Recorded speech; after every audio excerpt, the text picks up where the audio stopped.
Amen.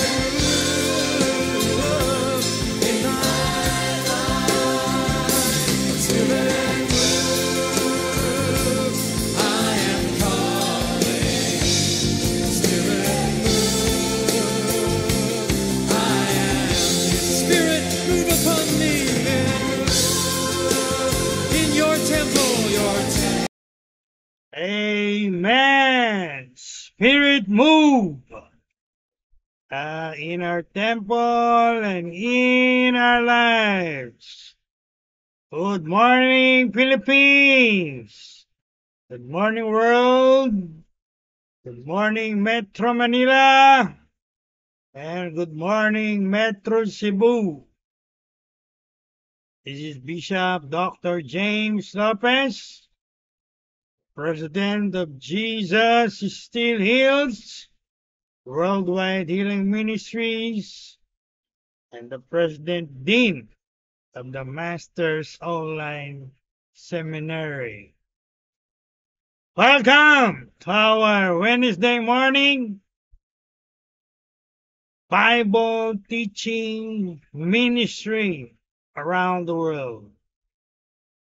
And this morning, again, we have a very important topic to be discussed.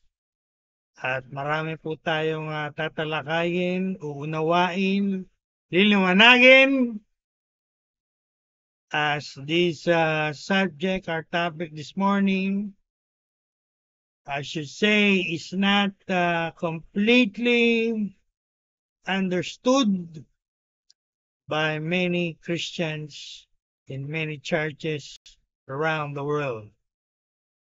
Marami pong Kristiyano ang hindi lubusan, hindi kumpleto ang kanilang pagkaunawa at pagkaalam tungkol sa very important subject o topic na ito sa ating Christian life.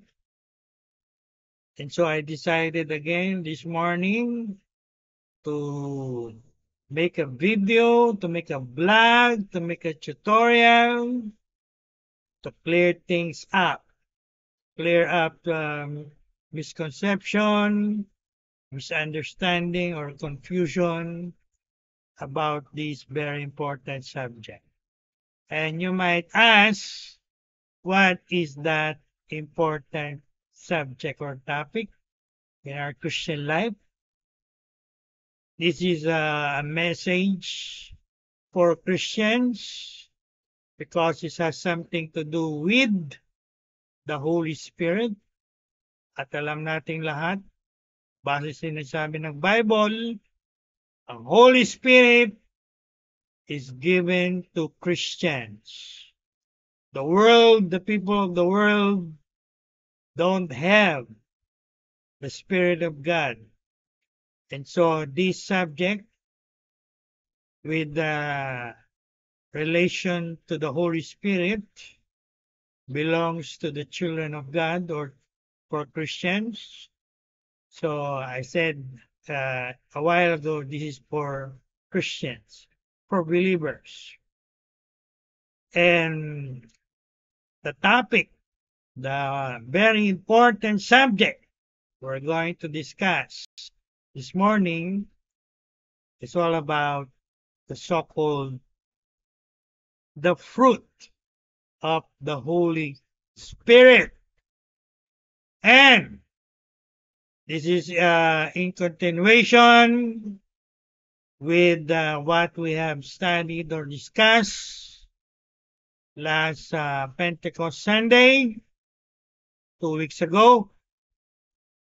And as I promised, as per leading by the Lord, by the Holy Spirit, I will start in-depth teaching tutorial about pneumatology. Pneumatology, the study of the Holy Spirit. We're going to study the Holy Spirit. Who is the Holy Spirit?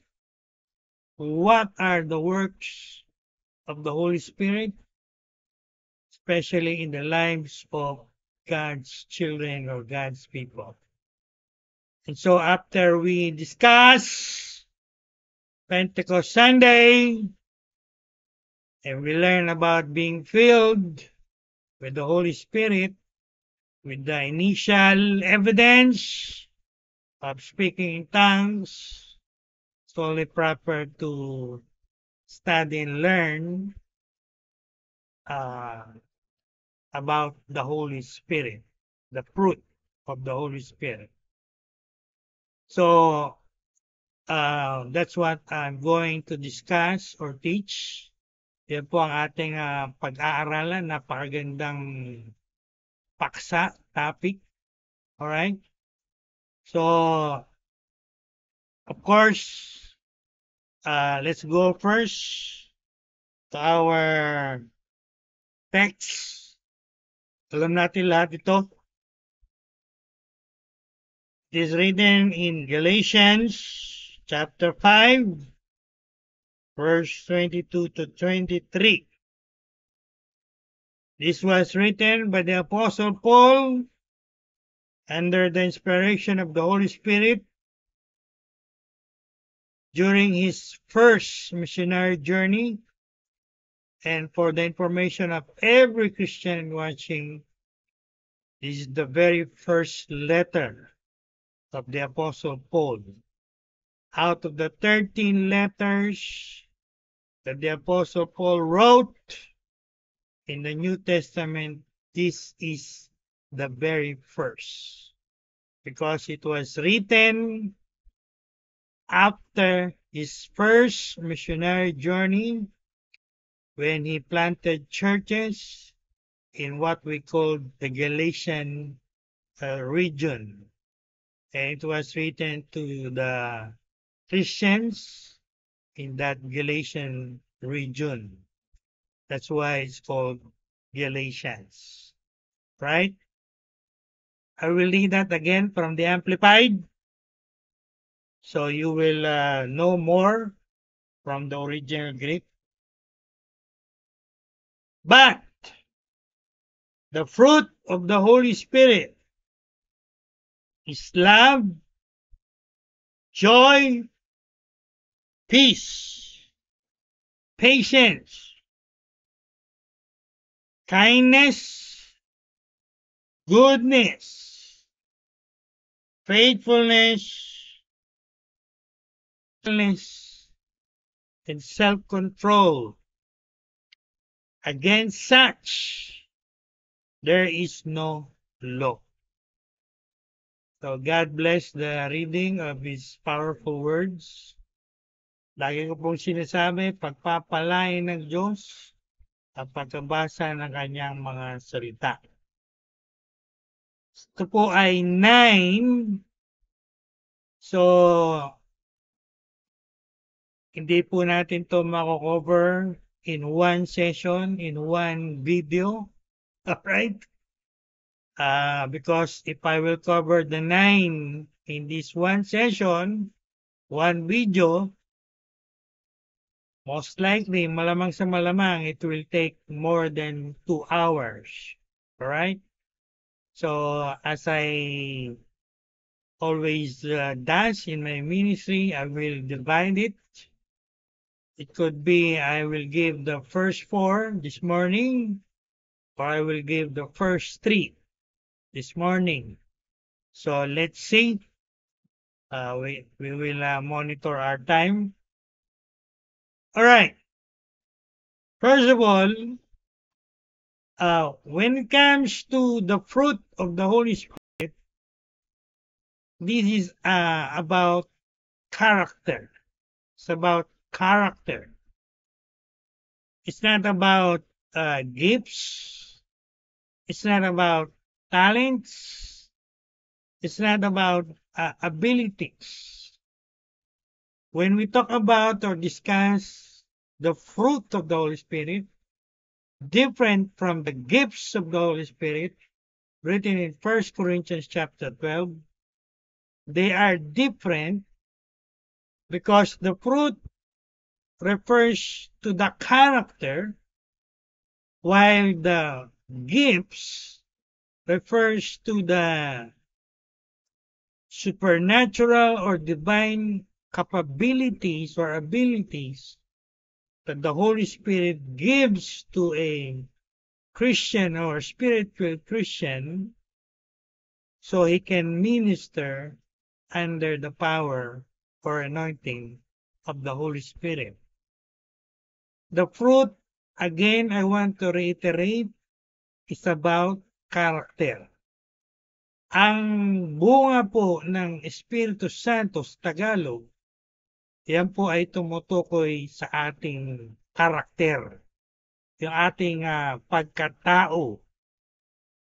Kung ang ating karakter o pagkatao o pagiging Kristiyano ay nagpapakita na tayo ay like to the Lord Jesus Christ, kagaya ng ating Panginoong Jesucristo, or like God, kagaya ng Diyos. And when we talk about character, I want to emphasize again before we go deeper and we go to the proper discussion of the fruit of the Holy Spirit. Pagdating po sa character, yan po ang pinakamahalaga sa lahat, no? That is the most important thing to God. It's not about your talent, kaya nila, it's not about your gifts, it's about your character. Napakahalaga po ng character. Sabi nga ng mga pastor natin, maraming Christian may mga talent, may mga abilidad, no? May mga gifts. Pero pagdating sa character, marami questionable. For example, I'll give you a common example in our churches. Merong calling sa music ministry, called to the music ministry, may gift, may talent sa music ministry, but when it comes to character, o ika nga nila attitude, merong attitude problem, merong character problem. And so, again, very important po, masasabi kong mas importante yung character natin kaysa sa ating mga gifts, talents, or ability. No? I should say, as God's servant, our character is number one to His sight. No? Actually, I believe, titingnan muna ni Lord yung character mo bago kanya bigyan ng gifts or talents or abilities. Dahil napaka-dangerous, yung marami kang talent, marami kang gifts, marami kang abilities, then pagdating sa character, bagsak ka, no? Kaya nga maraming lingkod ng Diyos at marami ring Christians ang bumabagsak dahil sa ganyang kalalagayan nila. Bagsak pagdating sa character. So, yan ang aking argument, yan ang aking premise. It's all about character. Because that is the most important to God. That is what God is looking for in all of us as Christians or ministers. Before He can trust us with His anointing, with His power, or with His gifts, talents, or ability.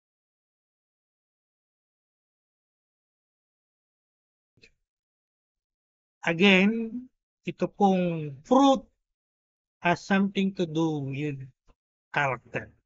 Okay? So, kung ako pong tatanungin nyo, Kung magtatanong kayo kay Dr. Lopez, ano po ang una, Bishop? Dr. Lopez, fruit of the Holy Spirit or gifts of the Holy Spirit? Well, isa lang po ang sagot ko. Sa tinatawag naming principle of progress of revelation, sa mga nag-aral alam yan, progress of revelation, very clear naman, obvious naman, ano? Ni-reveal ni Lord una about the fruit in the very first letter of the Apostle Paul before he revealed about the gifts in 1 Corinthians 12, written during Paul's second missionary journey. So kung pag-aaralan niyo yung timing nila, nauna talaga yung fruit. At kasi, again, mas mahalaga sa kay Lord yung character natin, no? Yan yung magdadala sa atin sa heaven, hindi yung gifts natin, hindi yung ability natin, yung character natin. Di ba? If we are like the Lord Jesus Christ or if we are like God, and not only our character will bring us to heaven, that is our legacy na iiwanan natin sa mundo pag tayo tinawag na ni Lord sa langit. Tama po ba? Sabi nga ng isang kilalang lingkod ng Diyos sa Amerika, people will remember us not so much because of our talents or gifts, but because of our character. It's our character that we will be remembered by many people around the world, especially when we depart from this world. Right? So it's all about character. Now, let's go to the fruits, to the fruit of the Holy Spirit. Maaaring may magtanong sa inyo, siyam yan, bakit fruit singular? Tinignan ko po yan sa original Greek manuscripts, tinignan ko yung sa Amplified, at lahat po sila ay nagsasabi, it is singular in Greek. But it talks about 9 character traits. No? So, paring may tanong nyo, bakit ganun? Ay di ba dapat kagaya ng gifts na 9 gifts din yun, di ba? So, dapat gifts, plural. Bakit singular? Hindi sinabing fruits. Well, may sagot po tayo dyan. May sagot ang ating mga Bible scholars, may sagot ang ating mga theologian dyan. Una, it's like a cluster of grapes, no? Merong 9 na bunga, pero isang branch lang yun. And second, they say it comes as a package. All-in package, ika nga, no? Lahat nandun na. We might say, not all Christians can have all the 9 gifts, but Christians can have all the 9 fruit. Alright?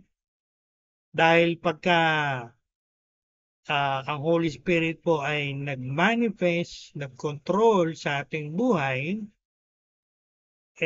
possible na yung 9 na yan, all of it will be manifested as a package, all in one. No?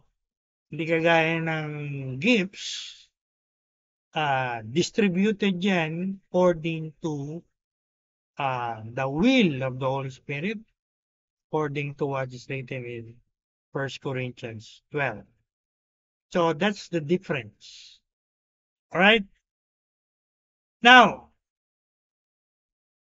Iisa-isahin po natin tong siyam. As I said a while ago in my intro, because we don't have a lot of time, luxury of time, I might divide it in 3 sessions, 3, 3, 3, so we can cover 9, or kung kaya pa, we will make it 4, then the last 5 will be the next session. Let's see.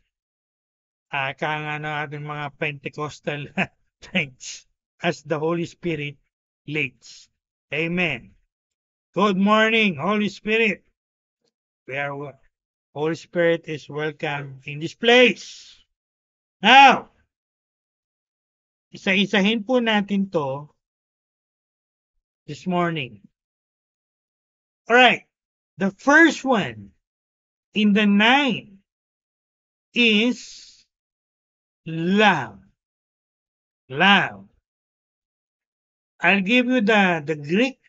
Every Greek word used here, I will give to you the original Greek para higit niyo po itong maintindihan at ma-clear up yung mga confusion nyo at ma-clear up din yung mga misconception nyo.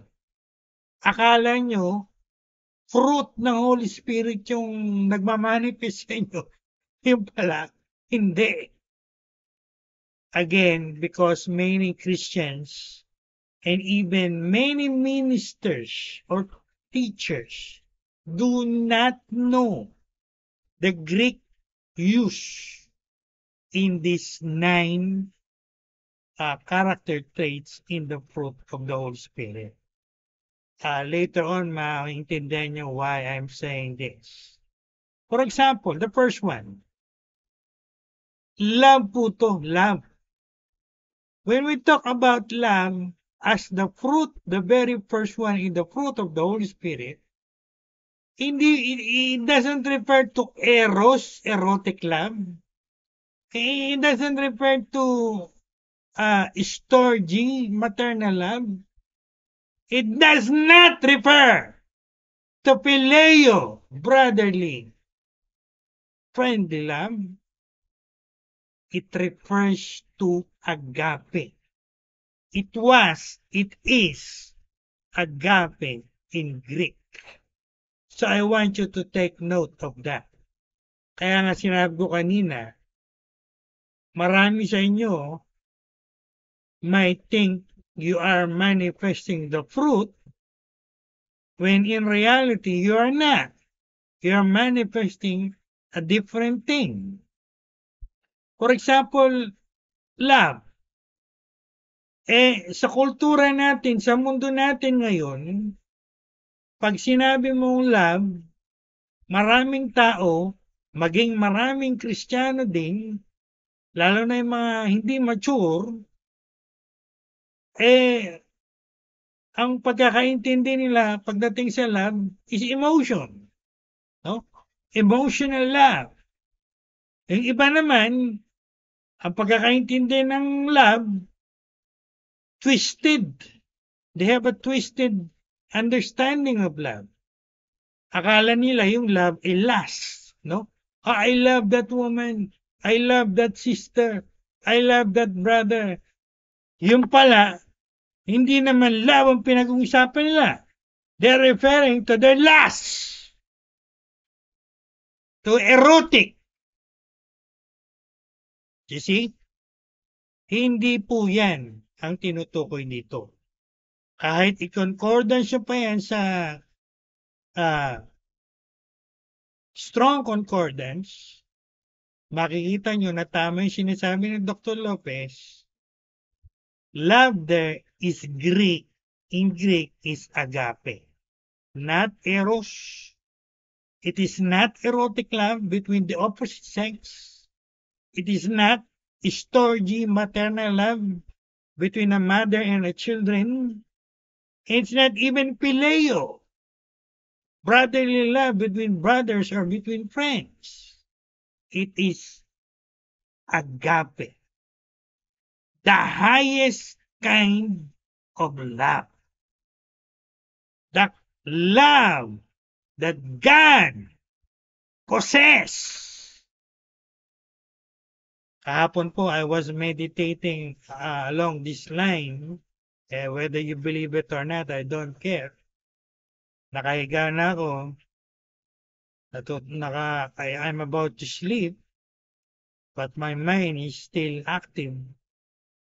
I can hardly sleep. I feel my mind was racing, active. I have to say in my spirit, Lord, I want to sleep. Please give me sleep.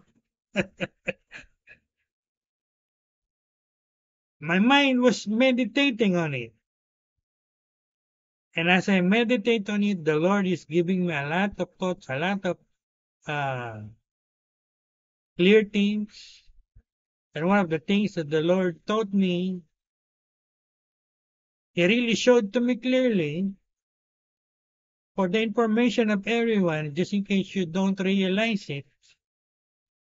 Agape love existed in eternity past, and it will exist to eternity future. It existed long before Eros, Storge, or Phileo existed. Yan po ang isa sa mga pinakita sa akin, tinuro sa akin maliwanag nila. It is as if the Lord is telling me, you sleep later. I'm teaching you something. So, sabi nga ni Apostle Paul, these things will come to pass or will begin. Eros will begin. Storge will begin. Phileo will begin.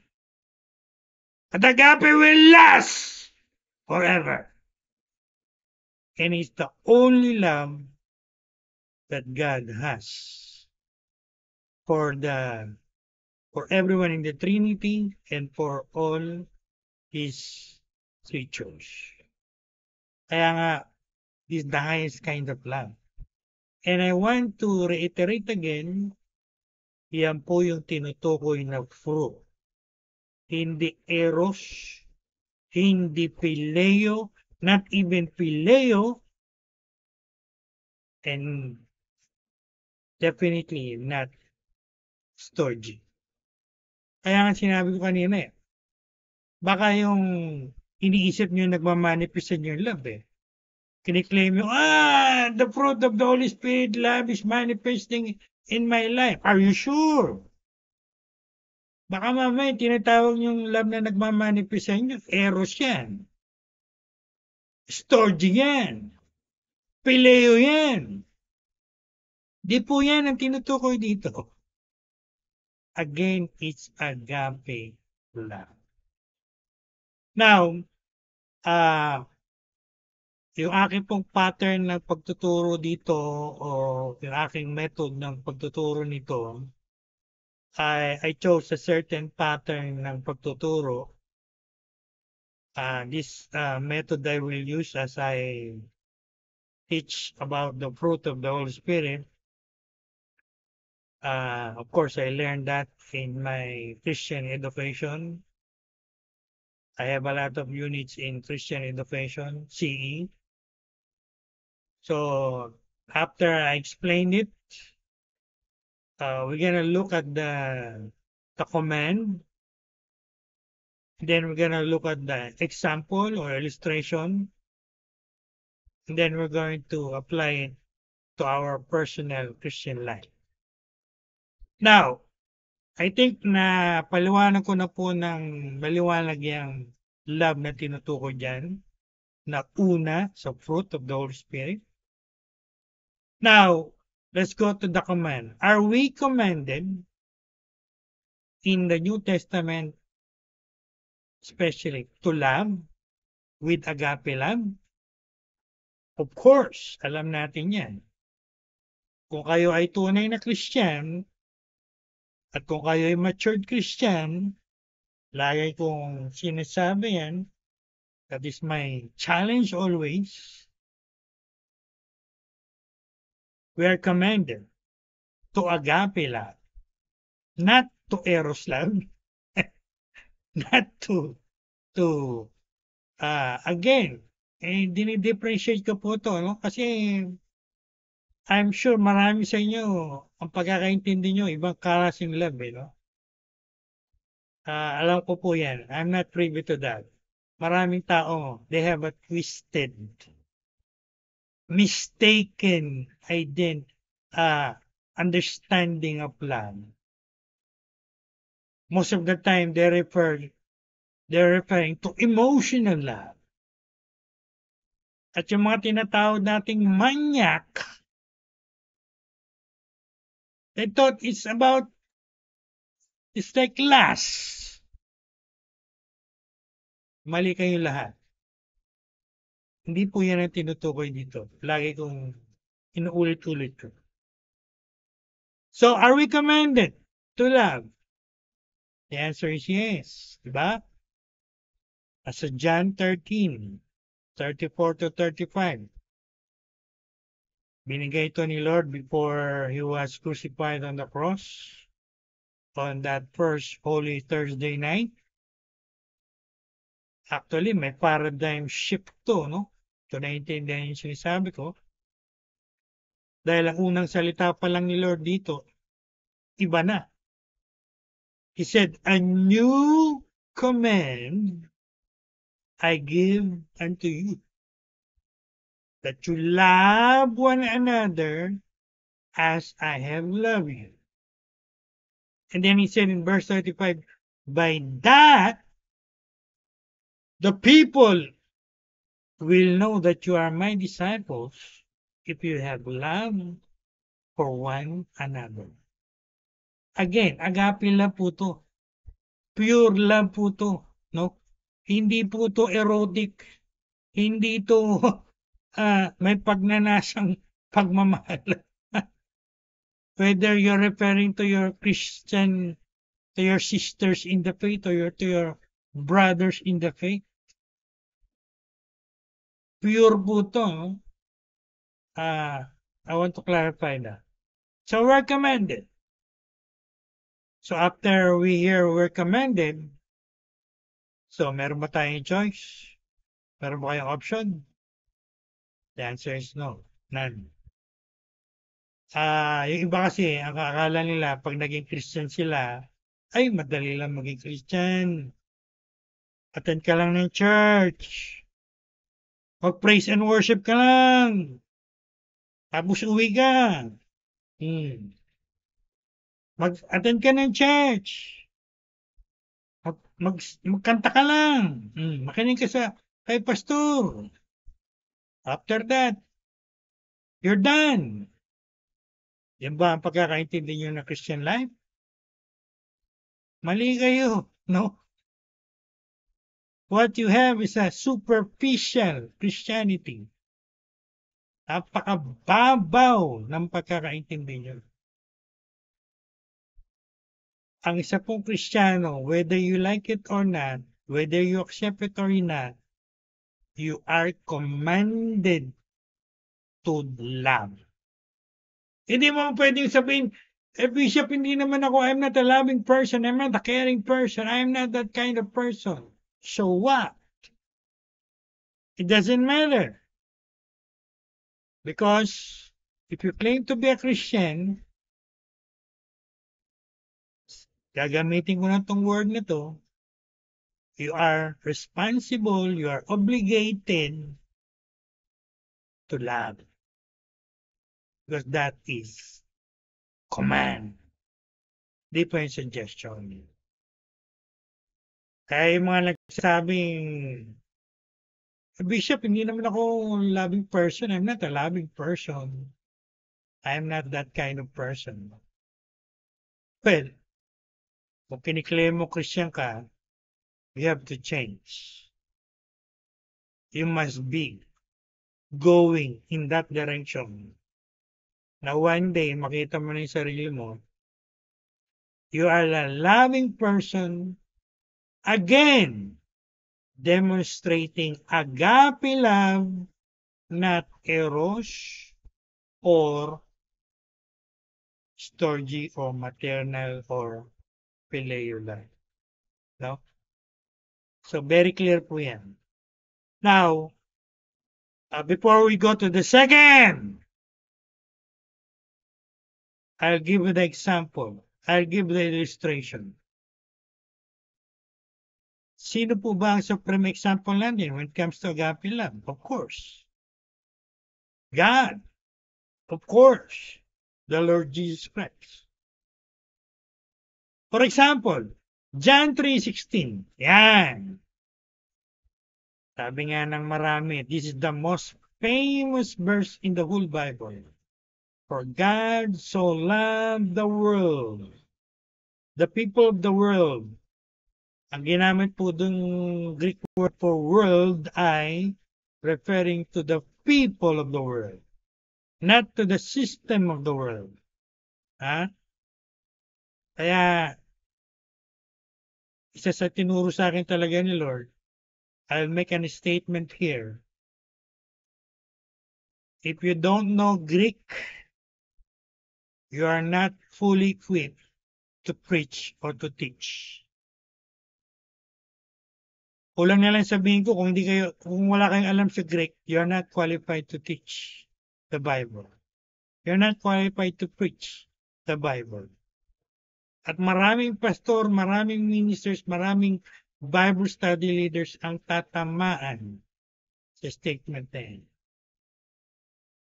Alam niyo po ba sa Islam, when I studied Islam in my course from Harvard, USA, hindi ka po pwedeng maging imam, hindi ka po pwedeng maging ustadj, hindi ka po pwedeng maging teacher sa Islam without mastering the original Arabic language used in original Quran.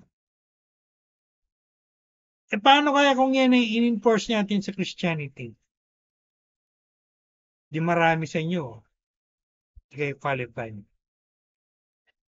Baka sabihin nyo, masyado ka namang harsh, Bishop Lopez. Baka iba magsabi, masyado ka namang mayabang, Dr. Lopez. Kasi nag-aral ka ng Greek at Hebrew. Hindi po ako nagyayabang. No. Bakit ko nasabi? Dahil kung wala kayong knowledge about the original Greek used in the New Testament, I'm sure of that, we are sure of that, who studied Greek, malayo sa original manuscript. Ang tinuturo nyo, or worse, mali-mali ang mga pinagtuturo nyo. Dahil wala kayong knowledge about Greek used in the New Testament or even the Greek used in the Septuagint, the Greek translation of the Old Testament in Hebrew. Kaya, nung tinuro sa akin niya ni Lord, I believe tinuro sa akin niya ni Lord, iniisip ko one day, pag nag-full blast ang ating seminary, ang Greek at Hebrew, hindi yan elective. It will be prerequisites. Before you go any further in your study, you have to take Greek and Hebrew. Bago kayo pakuhanin ng homiletics at hermeneutics, for example, you are required to complete with satisfactory grades your Hebrew and Greek. Again, baka mag-react kayo, masyado ka namang may quick bishop. Dapat lang po. Dahil ang pinag-usapan dito, salita ng Diyos. Again, tingnan niyo po sa Islam, hindi ka po pwedeng magturo ng Quran kung hindi mo master original Arabic language used by the Prophet Muhammad when he wrote or compiled Quran.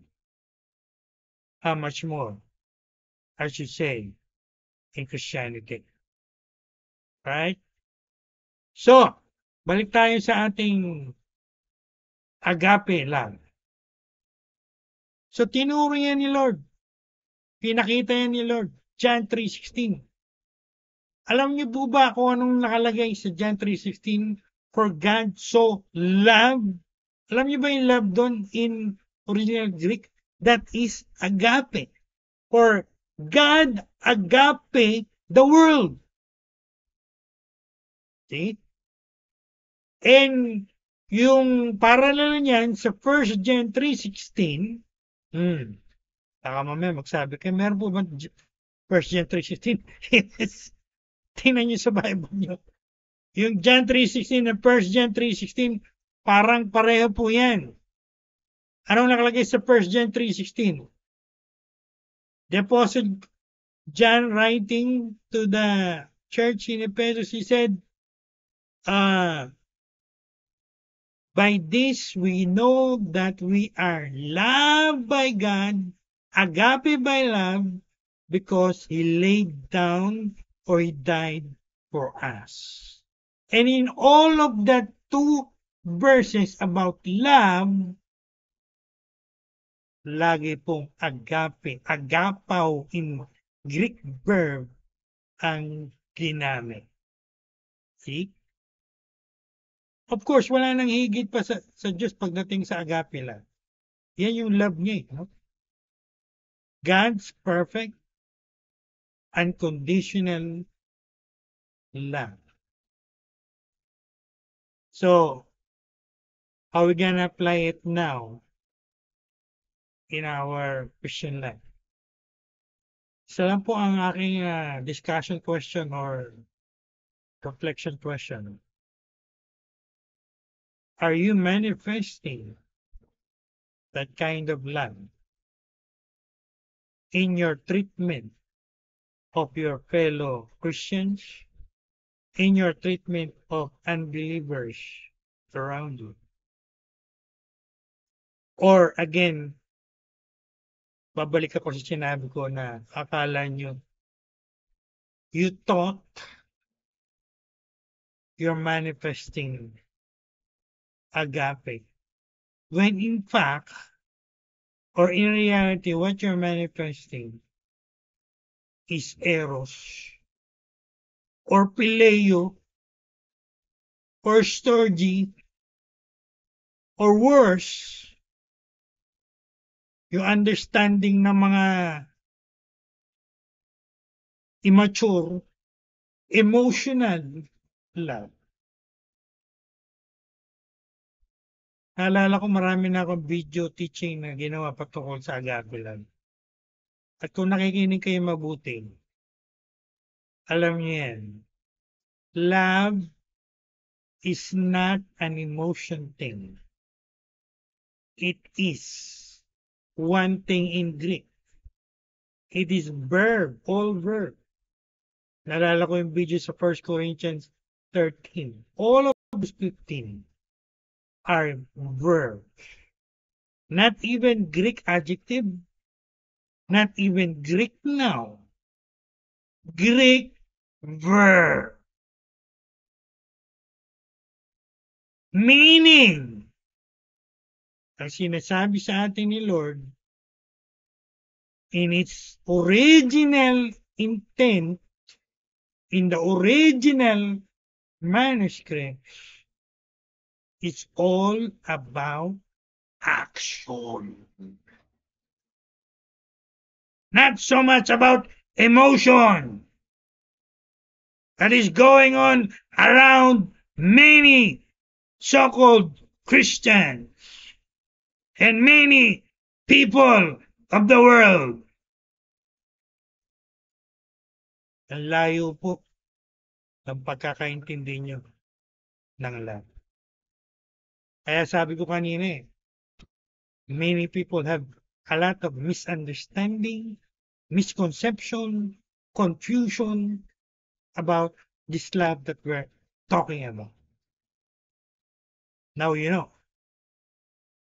Alright, before I leave this point, yan po ang iiwanan kong question sa inyo. Are you manifesting that fruit of the Holy Spirit?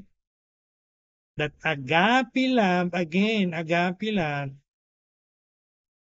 in your relationship with your fellow Christians, or as you deal with unbelievers around you. So you examine yourself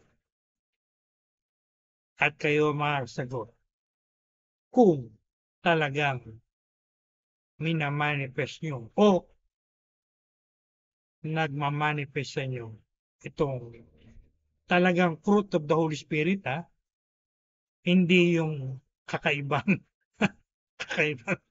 katangian o character. Alright. Thank you, Holy Spirit. Thank God. We're done with the number 1. I might cover only 3 this morning because of the limited time we have. Let's go to number 2. Ito, napakaganda po nito. Ang daming tinuro sa akin ni Lord dito, no? Joy. The fruit of the Spirit is love, and then he said joy. The second one is joy. Yan. I want everyone, again, to listen carefully. Baka marami sa inyo, again. Marami kayong misunderstanding and misconception and confusion about this.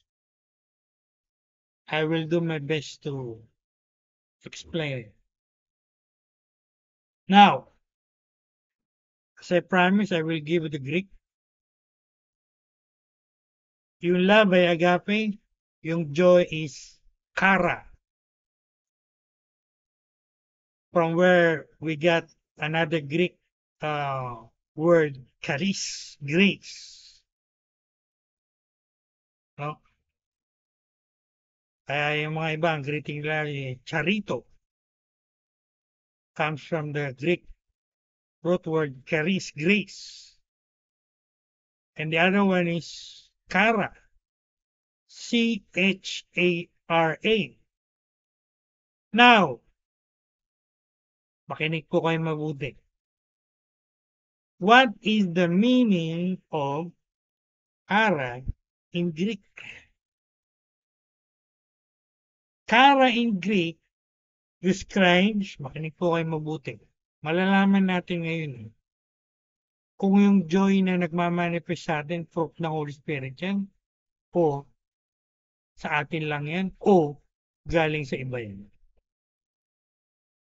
First, it describes a deep, malalim, abiding, constant sense of joy. So una, malalim po to. Hindi po to mababaw or superficial in English. Second, it is not movable or changeable by our changing circumstances.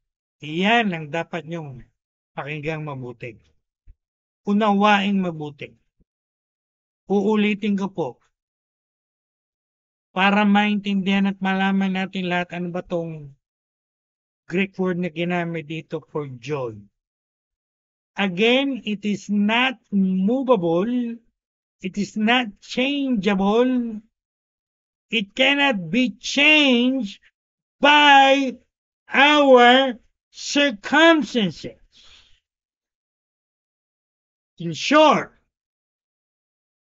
it is not dependent on our outward circumstances.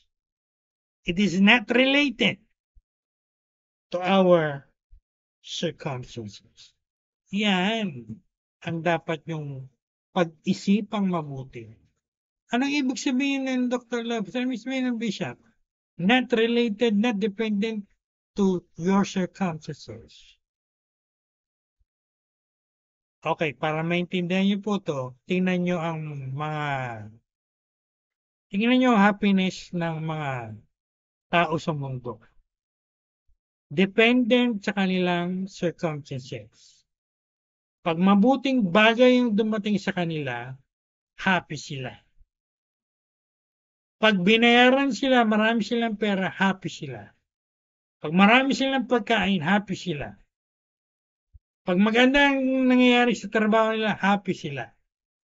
'Pag maganda yung nangyayari sa love life nila, happy sila. Pagka may events, may mga pangyayari sa buhay nila, happy sila. Pero once na alisin mo lahat ng iyan, wala silang pera, wala silang pagkain, may mga nangyayari hindi maganda sa trabaho nila, sa love life nila, sa family nila, hindi magaganda yung nangyayari sa buhay nila. Ano nangyayari sa kanila? Hindi na sila happy. Hindi po yan ang tinutukoy dito. Kasasabi ko lang, not dependent on your circumstances.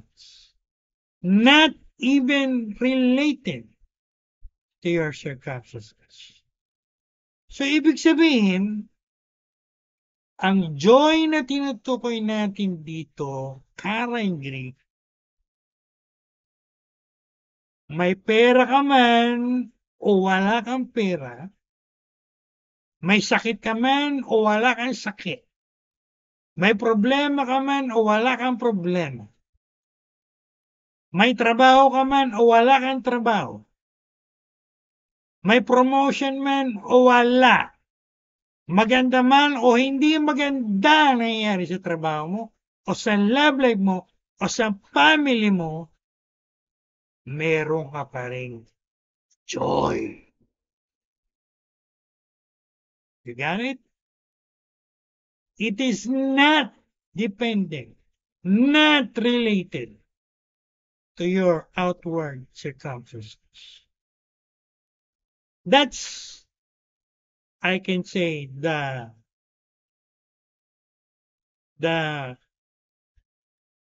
intent or teaching of the Word of God. Pero reality-wise,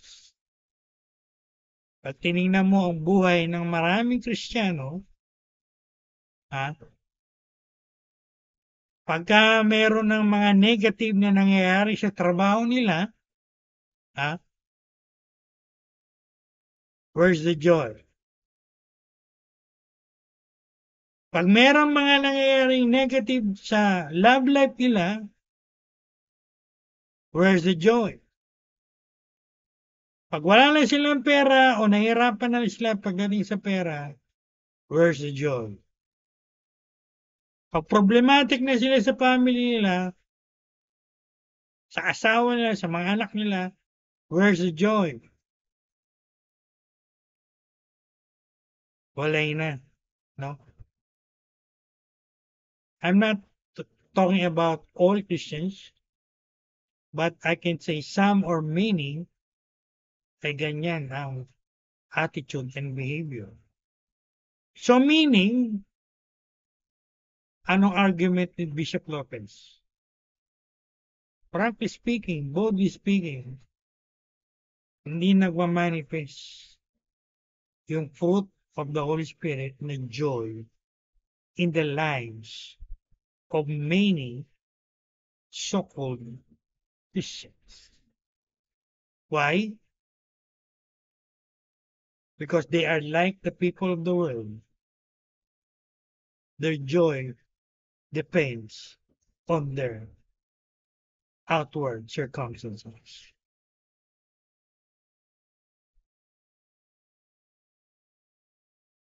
Take the time to let that sink in your spirit or in your mind. Think about it. Ganun ba ako? Ganyan ba ako? So kung nakita nyo ngayon na ganyan kayo, You better humble yourself. Ha? At huwag kayong lumakad sa pride. Hindi ako ganyan, Bishop, hindi ako ganyan. Although sinabi ko pong inward deep joy to, pero alam din naman natin yung principle ang sinulat ni King Solomon. No? Nasabi ni King Solomon, a merry heart makes a happy face. Tama! Hindi mo ko pwedeng, I have an inward joy deep, deep down in my heart. And then, pag tinignan mo yung mata, pag tinignan mo yung mukha, wala kang makikitang joy. So, your outward appearance contradicts what you're claiming happening inside of you. Dapat hindi gano'n. Dahil again, pag tinignan nyo yung mga writings, for example, ni King Solomon, sabi niya, yung inward joy, magmamanifest yan outward. Kaya nga sabi sa book of Nehemiah, the joy of the Lord is our strength. So, pag-isipan po natin to. I think this is a enlightening, it should lead to self-examination. Lalo na pagka kiniklaim mo, ako, nagmamanifest sa akin yung sinasabi mo fruit of the Holy Spirit. Talaga, ha? Sure ka?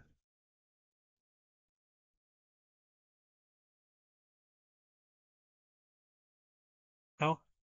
Tandaan natin mabuti, before I leave this thing or point, it is not dependent on your circumstances. It is not related to that. Yung maaaring magtanong ka, saan po yan related? Saan po yan connected, Bishop? Di tingnan natin kung ano sinulat niya po. Diba? I will not give my own opinion. I'm not preaching my opinion here. I'm preaching what the Word of God says here. Let's look at what the Apostle Paul said. The command to joy. Alam natin lahat yan, di ba? Philippians. He wrote to the church in Philippi when he was in prison. Said to them, rejoice in the Lord. Di ba clue yun? Hindi ba giveaway yun? In the Lord. Hindi sinabing rejoice in your circumstances. In the Lord. At kung, and as if it is not yet enough, inulit yan, di ba? And again I say, rejoice. At pagka tinignan niyo po yung Greek verb na rejoice, related yan, connected yan sa Greek noun na kara. See? Walang inconsistency dyan, gaya na kiniklaim ng mga critics. Very clear, right? And actually, talagang inaral ko to, even the Lord Himself said something about joy in the Gospel of John. He said, I give my joy to you. Oh. So, we have access to that joy. That's the command. Now, I will not focus on the command. what I will share now before I end is what the Lord again taught to me. I can claim tinuro sa akin ito ni Lord. Actually, matagal na po itong I am meditating, thinking, and studying along this line many years ago pa. Nung ako'y nag-start pa lang na aking church planting pastoral ministry in Subic, Zambales. Nag-start na akong mag-meditate at mag-aral along this line. Ano po yun? Do you know, alam niyo po ba na God is a joyful person? Wow! What an statement! God is a joyful person.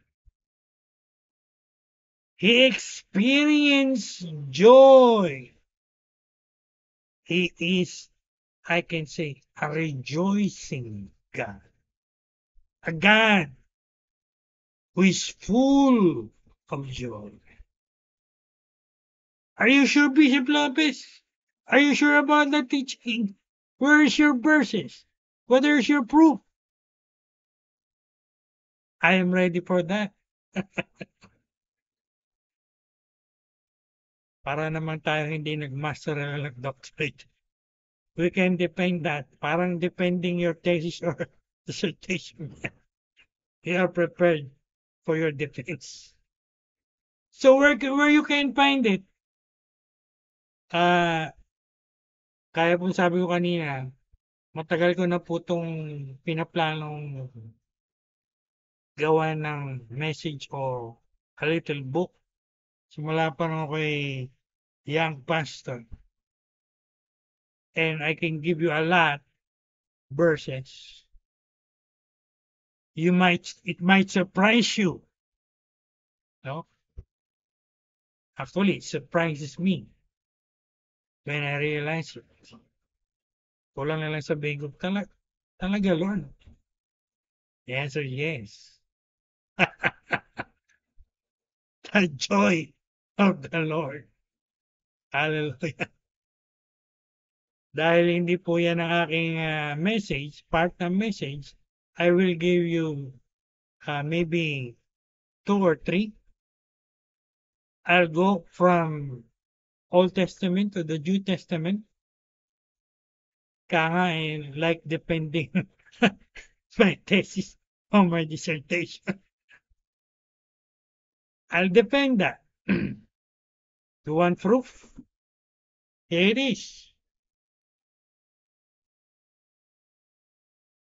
Wala lang sabihin ko nagpaborito natin linya yan.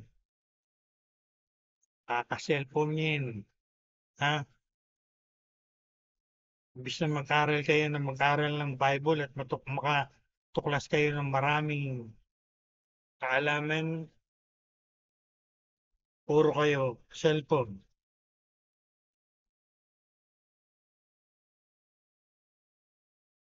All right.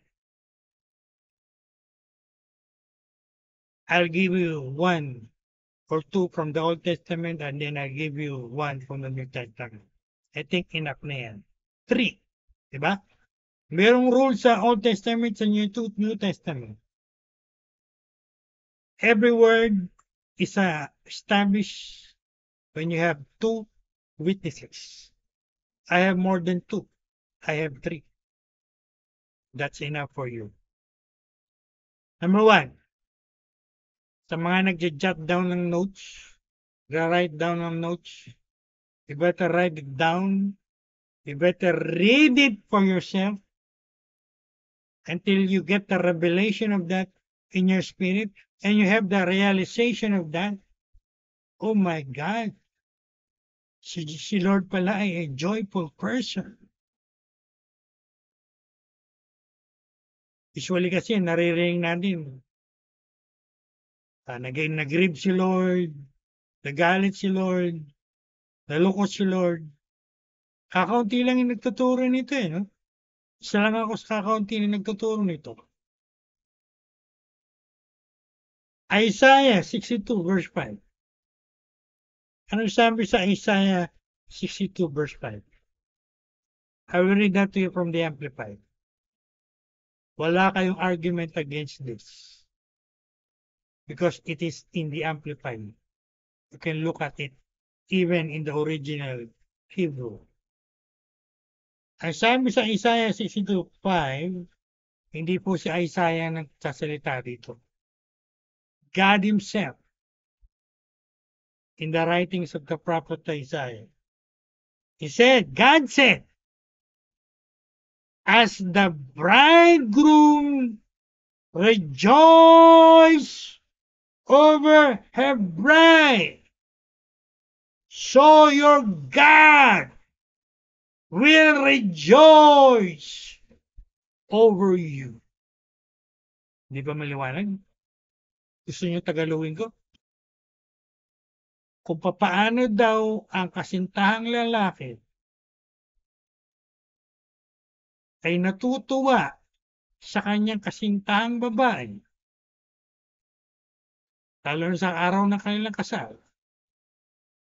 Tingnan niyo yung analogy na ginamit dito. Likewise, ganun din. Sabi dito, ang Diyos natutuwa sa iyo, sa kanyang bayan, sa kanyang mga anak. Wow! Amen! Hindi lang po yan.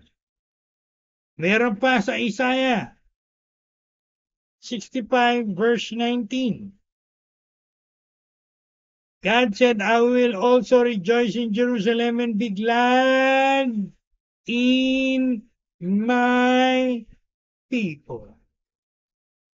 Are they not related? Are they saying the same thing? Yes. Ano sinasabi dito? Natutuwa si Lord sa kanyang bayan, sa kanyang mga anak. Let me clarify that. Talagang sinulat ko yun sa aking teaching notes. Sinulat ko yan how I understand it. And I wrote like this. God is rejoicing over His children who are obeying Him and are pleasing Him. Natutuwa ang Diyos. Punong-puno ng joy ang Diyos sa mga anak niya na sumusunod sa Kanya at nagbibigay sa Kanya ng kaluguran.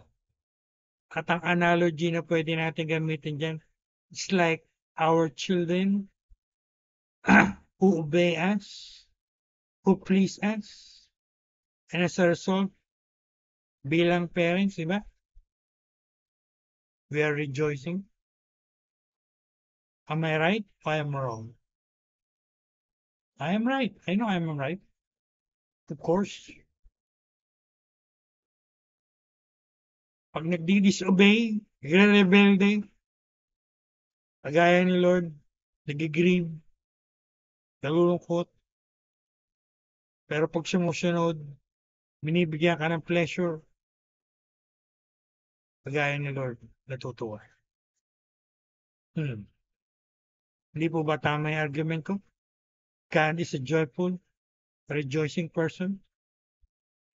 Another one, Zephaniah 3:17.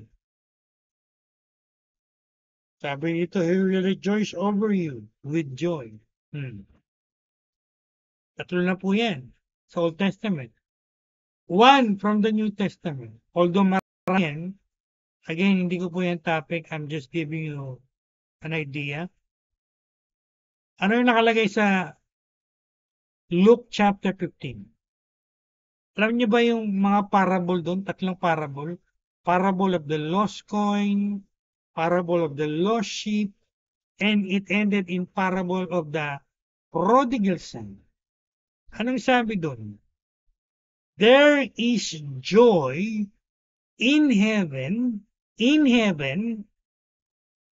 at sa ibang verse sabi, there is joy in the presence of angels, At pagdating nyo sa mga last verses, the Father in that story himself said, let us rejoice because my son who was lost was now found. He was dead and he is now alive.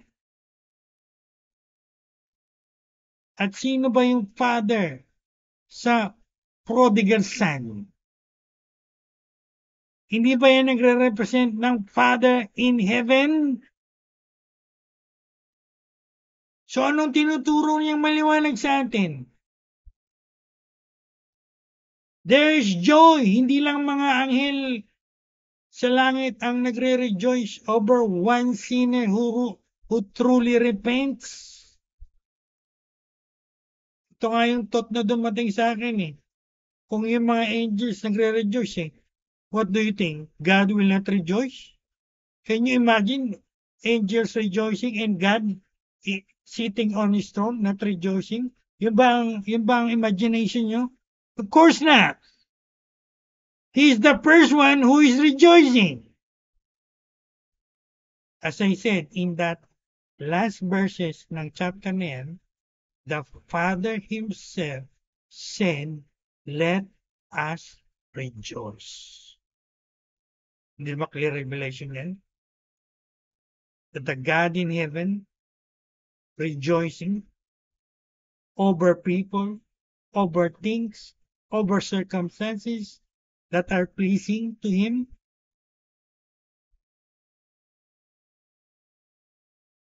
So tama po ako. Mali kayo.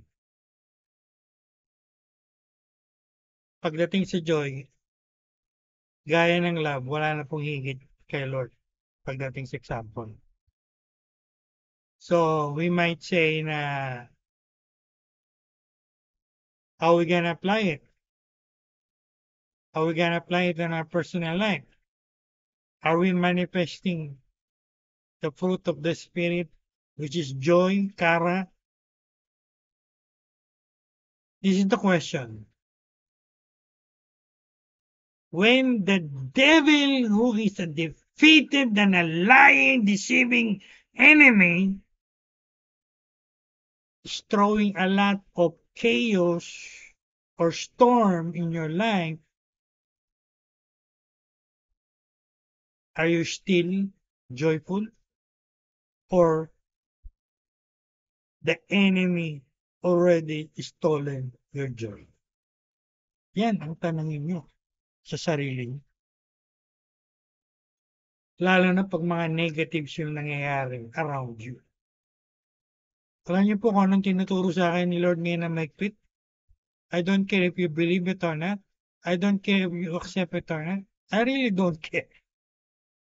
Because I know how God moves and works in my life as of now. Ang tinuturo sa akin ni Lord ngayon, you don't focus on your outward circumstances. I'll say it again, you never focus on your outward circumstances. I'll say it again, you never focus on your circumstances. Because they are lies and deceits of the devil. Mga kasinungalingan ni Satanas yan. Lalo na pag nakikita mo, hindi magaganda yung nangyayari sa trabaho mo, sa finances mo. Nagtatights ka naman, nagigib ka naman ng offering, and yet, mga negatives nangyayari.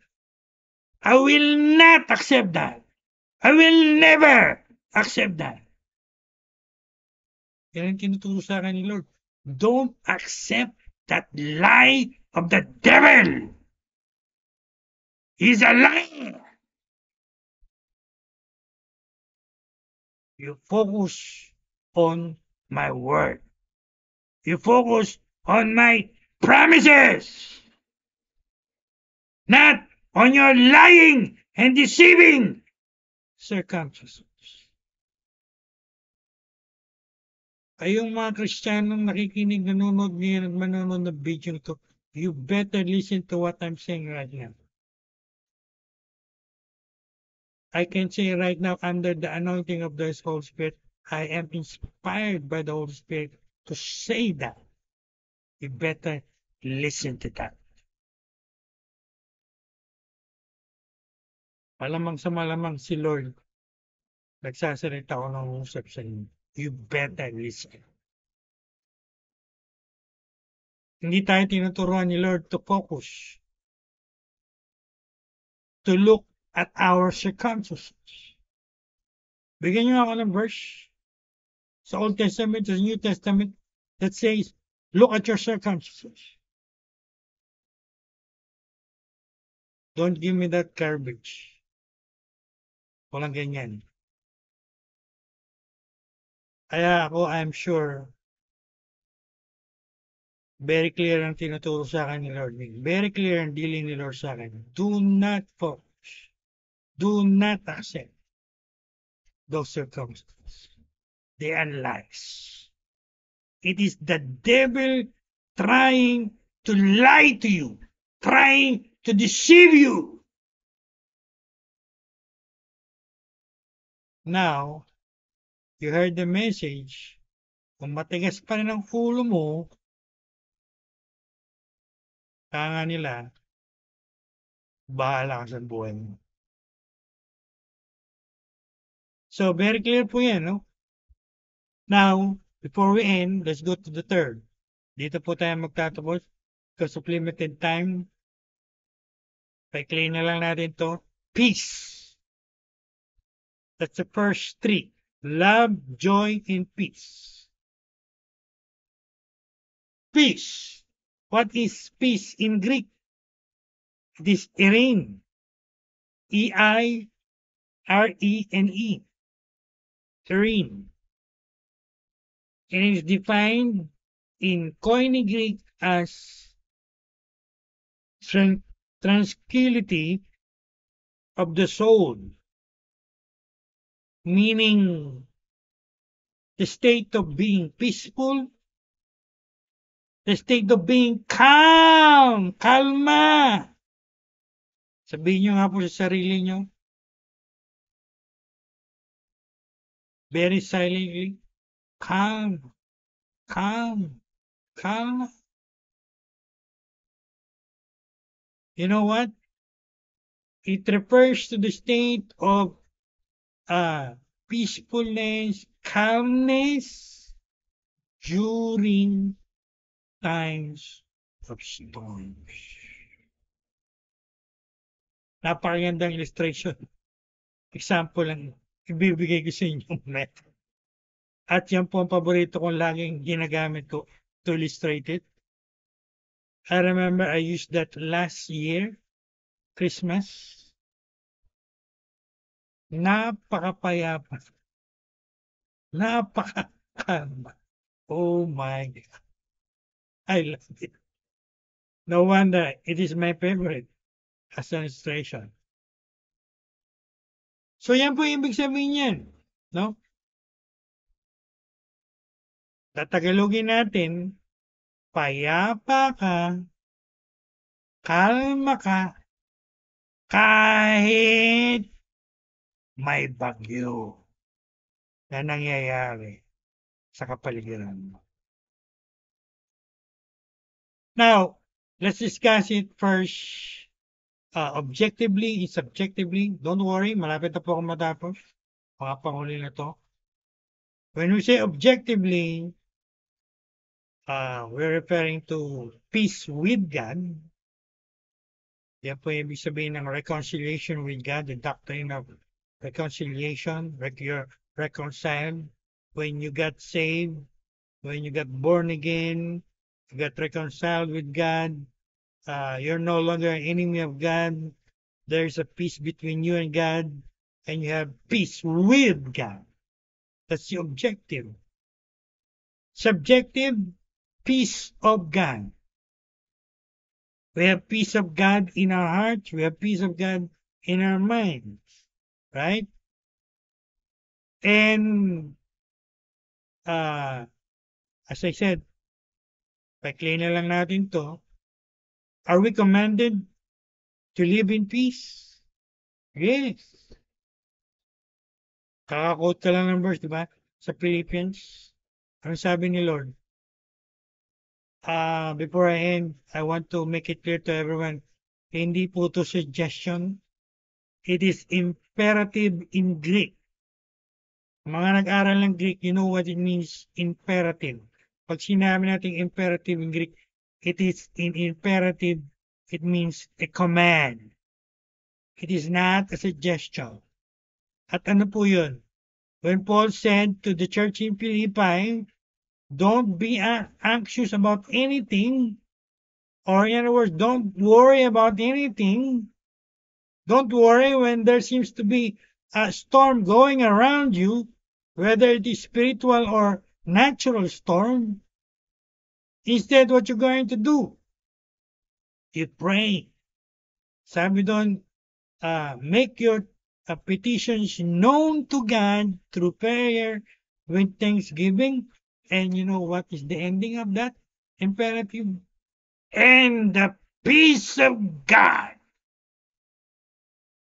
will guard your mind and your heart in Christ Jesus. See? At hindi lang po yan. Sa Colossians, again, the Apostle Paul writing during his prison time, sipin niyo po to, si Apostle Paul, think about it, nakabilanggo, pero nagtuturo, nagsusulat tungkol about joy, tungkol about peace. Amazing. Right? Baka sa mga Kristiyano nangyari ito ngayon eh. Pag nabilanggo, wala nang peace eh. Wala nang joy eh. No? Tsura na nito, mukhang ano na eh, Biyernes Santo na eh. At wala nang peace eh. Taranta na to. Parang pinutulan ng, parang manok na pinutulan ng ulo. No? Papanik na. Hindi ganun. Hindi pa ganun siya Apostle Paul. He was in prison, but he was teaching and writing a lot about joy and peace. Amazing. Diba? Sipin mo, nakabilanggo, pero punong-puno ng joy, punong-puno ng peace. Ano sinulat niya sa Colossians? Again, it is in the imperative in Greek. Let the peace of God rule in your hearts. So what is ruling in your heart? What is ruling in your mind? Chaos? Storm? Mga kasinungalingan ni Satanas in your circumstances? Kayo po mga kasagutan. Kayo nakakaalam ng puso at isipan niyo. Pero sa mga verses na binanggit ko, very clear ang command sa atin. The peace of God ruling. Pag sinabi pong rule, alam niyo na po yung Tagalog yan, naghahari. Yan yung nangyayari. Yan yung nakapangyayari. Yan yung nangingibabaw sa inyo. Right? Now, let's go to the illustration before we end. As I said, this is my favorite, my all-time favorite. Oh my God. I can preach about it every year, as I did last year. I can still remember. Thank you, Holy Spirit. Last December. Look at the Lord Jesus Christ. The perfect example of the peace of God, of the arena, of the tranquility of the soul, in the midst of the chaos, of the turmoil, of the storm. Alam natin yung story. If you're reading your Bible, they were in the boat. They were crossing the sea or Lake of Galilee. There was a raging storm. There's a strong wind The waves are going high. And the boat were being tossed to and fro. And what happened to the disciples? They were in panic. Parang mga Kristiyano to ngayon eh, no? Konting problema lang, konting pagsubok lang, konting negative lang sa mga buhay nila. Parang manok na pinutulan ng ulo. Hindi alam kung anong gagawin, hindi alam kung saan pupunta. Walang kalma, walang tranquility, walang peace. Kaaberya lang yung internet, kaaberya lang yung computer, tarantana. Panic na. Wala ng peace. Wala ng calm. Look at the Lord. What he was doing. They were panicking, they were crying. I'm sure they were all praying. They think they're about to die. And yet, when you look at the Lord Jesus Christ, what he was doing? He was sleeping in full peace, in full calmness, in full tranquility. No worry, no fear, no care, no anxiety whatsoever. Baka magtanong kayo, walang pakialam si Lord. Hindi po ganun ang interpretation niya. Saan ang interpretation niya? Dahil alam ni Lord, He knows to us in the perfect mighty hand of God.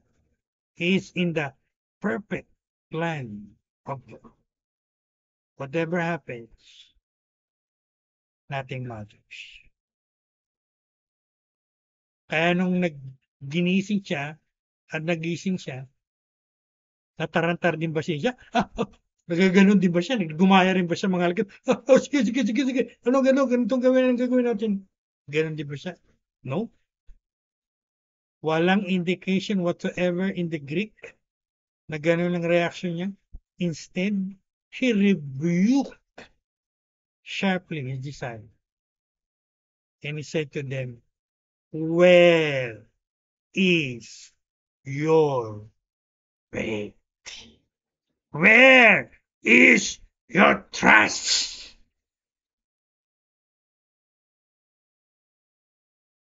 Tutusin kung pinag-aralan niyo mabuti yung context niya, kagagaling lang nilang masaksiyan yung great miracle. Again, gaya po yan ng maraming Kristiyano. Even today, konting ano lang, walay na. Nakalimutan na agad yung ginawa nila. Nakapokus kasi sa pinaggagawa ng demonyong yan sa buhay natin. Again, ang peace irene ay like joy kara, not dependent, not related to outward circumstances. See? I hope you're getting the point. That's why I'm saying the Lord is teaching me not to focus on my outward circumstances. Because it can be a lie from the devil, it can be a deceit from the devil. So you don't focus on them. Bago po ako magtapos, kagaya ngayon, merong gerang nangyayari sa Middle East. We are monitoring news, right? There is an escalation of wars between Israel and Iran. At kung kayo nagmo-monitor at tinitingnan nyo yung mga discussion online, many are asking about the possibility of World War III,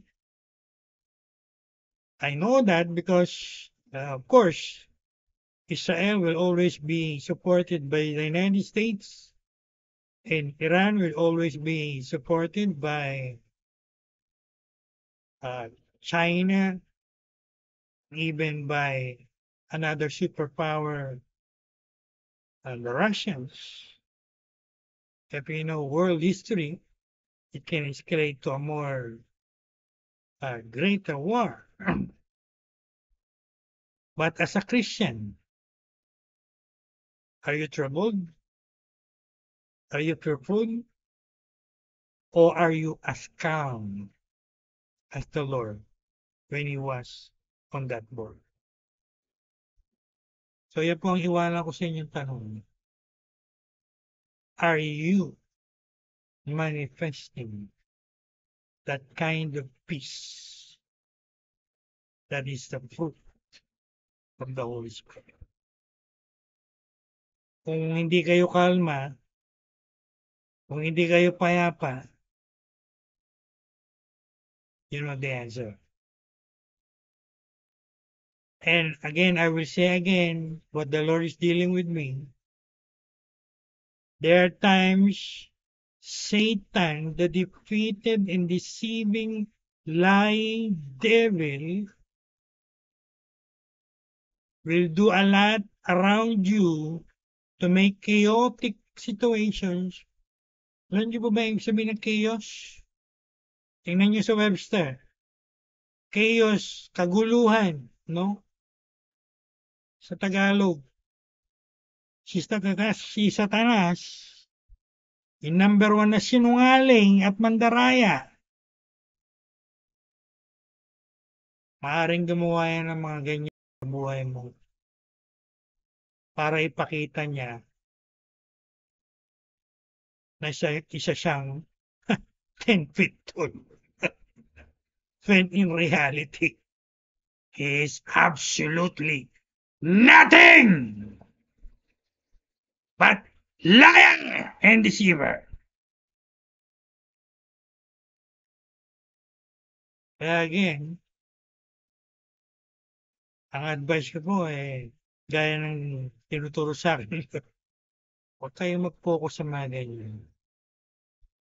Do not allow anyone or anything or any circumstances to rob you of joy or to rob you of your peace. Never over my dead body. Dapat gano'n po tayo. Right? So, my conclusion, my recap, my application. Ito pong first 3 na diniscuss natin this morning, yung pong remaining 6, we might discuss in the coming weeks, God willing. Ito pong first 3 again is all about character. Godly character that shows we are like the Lord, we are like God. We are manifesting agape love. We are manifesting joy, which is not dependent on our outward circumstances. Nalala ko tuloy yung nag-preach ako sa Balayan, Batangas. Marami pong mangingisda doon. Under the anointing of the Holy Spirit, sumigaw po ako sa kanila sa akin pag-preach isang malaking chart. At sabi ko, may pera man kayo o wala, may huli man kayo o wala, joyful pa rin kayo! Palakpakan sila. Believe it or not, that's the reaction. And I know it's the work of the Holy Spirit during my preaching. Yan po yung joy of the fruit ng Holy Spirit. No? Again,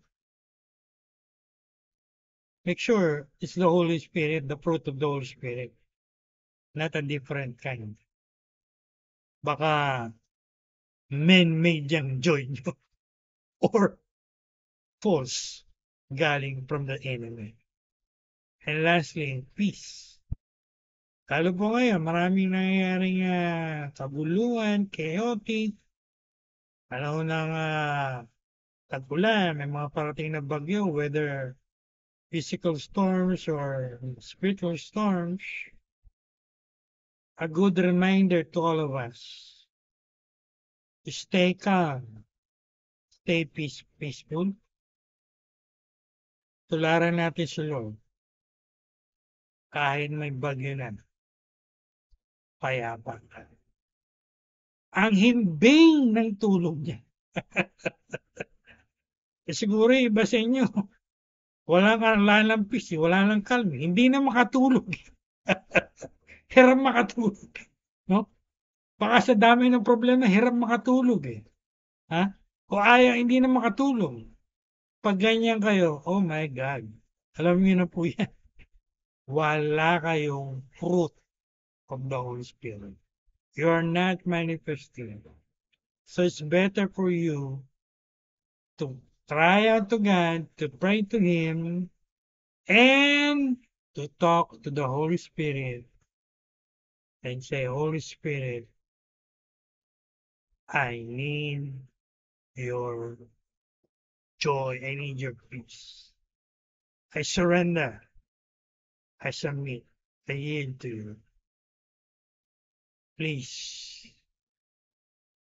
manifest that joy, that peace in my life. Paano po mangyayari yan? Paano mag-manifest yan? Isa lang pong sikreto niyan. Pag pinag-aralan niyo yung Galatians 5:22 to 25 or 26, the whole chapter, the whole passage to discuss about the works of the flesh and the fruit of the Holy Spirit, isa lang pong kinyan. Living in the Holy Spirit, meaning yielding, surrendering, submitting yourself, allowing the Holy Spirit to control you. Kagabi bago ko matulog, yan po yung pinaisip sa akin ni Lord. Hindi po ako makatulog, hindi dahil namumroblema ako, hindi dahil nag-worry ako, no. Hindi ako nakatulog agad because the Lord was dealing with me and telling me something. At yan po isang bagay na ilagay sa akin ni Lord bago ako makatulog. Ito pong iwanan ko sa inyo. Tanongin niyo yung sarili. Ano ang pinapayagan niyong mangibabaw o makapangyari sa buhay? O ang laman nyo o flesh nyo, ang magiging resulta niyan, works of the flesh.